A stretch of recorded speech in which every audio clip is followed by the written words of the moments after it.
Okay, listen, pay attention. I have some people in Nigeria saying that they want the military to take over in Nigeria. Before then, I want you to listen to what I said 2 years ago. Listen. Listen, don't screw, pay attention.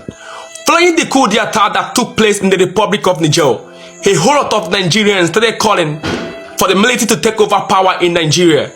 I laugh because they don't know what is going on. Listen, the military in Nigeria cannot carry out a coup d'etat. They cannot carry out a coup d'etat. Not because the military is weak, no, but because the military understood the handwriting on the wall. The military understood the event that happened on January 15th, 1966. The military understands the event that happened on 29th May 1966, and the military understood the event that subsequently took place on July 29th, 1966. And what are these events? Pay attention.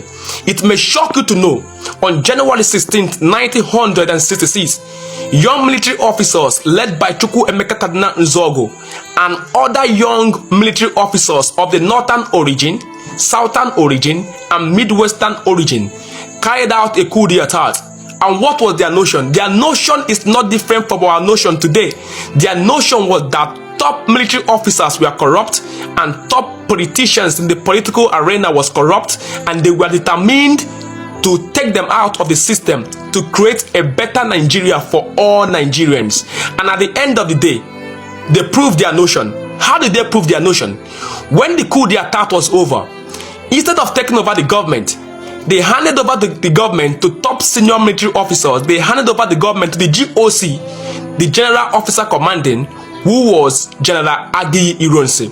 It may shock you to know that these soldiers were so unified to the extent that most of the soldiers who joined Nzogo in carrying out the coup in Kaduna were of northern origin. And at the end of the day, these soldiers were applauded. They were applauded by all Nigerians. But at the end of the day, this coup d'etat was termed an Igbo coup. And this subsequently led to the 29th May killings of the Southerners in the northern Nigeria, and led to the pogrom in the north, which also led to the 29th July 1966 counter coup d'etat. So the soldiers in Nigeria today are aware that if they are to carry out the coup d'etat, it might at the end of the day be termed a coup belonging to the person that will carry out the coup d'etat. Do you understand? Because if there is a coup d'etat today, there will subsequently be a counter coup d'etat. So the soldiers are playing their cards carefully. Because if an Igbo man in the military is to carry out a coup d'etat today, it in a 50 years time will be termed an Igbo coup. And if a Yoruba soldier is to carry out a coup d'etat, it will also be termed the Yoruba coup. And if an Hausa or a Fulani soldier is to carry out a coup d'etat, history will point out to them what they pointed out to other people yesterday in historical terms to be their own coup d'etat. So the soldiers do not want to put their tribes in trouble, so they are playing their cards well.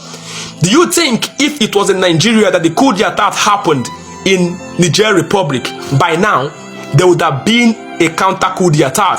Because the military in Nigeria understood that Nigeria is a vast heterogeneous society with diverse people, that their motivation are fueled on ethical sentiment rather than national and ideological ones. So if you are to carry out a coup d'etat and kill politicians that belong to a particular ethnic group, it will backfire back to your ethnicity and it will be termed your own coup d'etat, which can lead to a civil war. Because the January 15 coup d'etat was termed the Igbo War, and it led to the 29th May killings of the Southerners in the northern Nigeria, led to the counter coup d'etat that happened on 29th July 1966 and led to the pogrom in the north that saw the death of over 30,000 Easterners and subsequently led to the civil war in Nigeria that lasted between 1967 to 1970.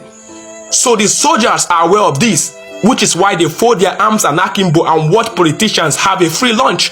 The politicians are well of this, so they capitalize on it because the soldiers are now folding their arms and akimbo and watching the politician play their cards as they like.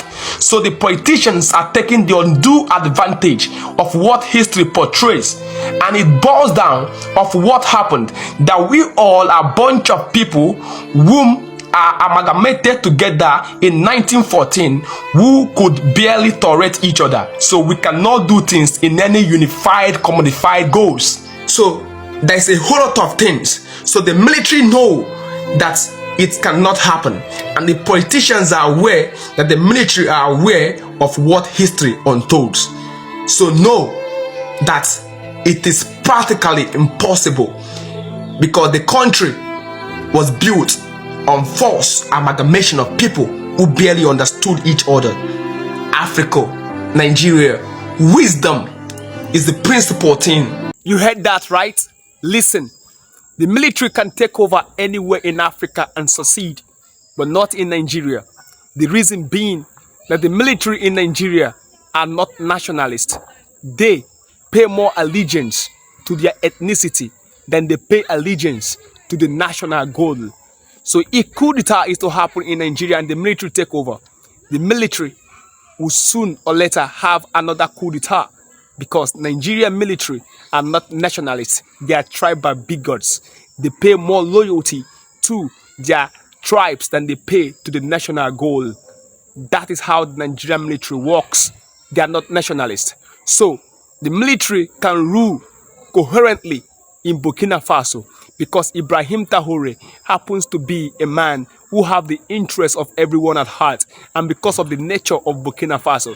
But Nigeria, you know, is not a nation, it's a country brought together for exploitation by the British, and that have affected the root of even this military selfishness. So my people in Nigeria, the military is nowhere good for you.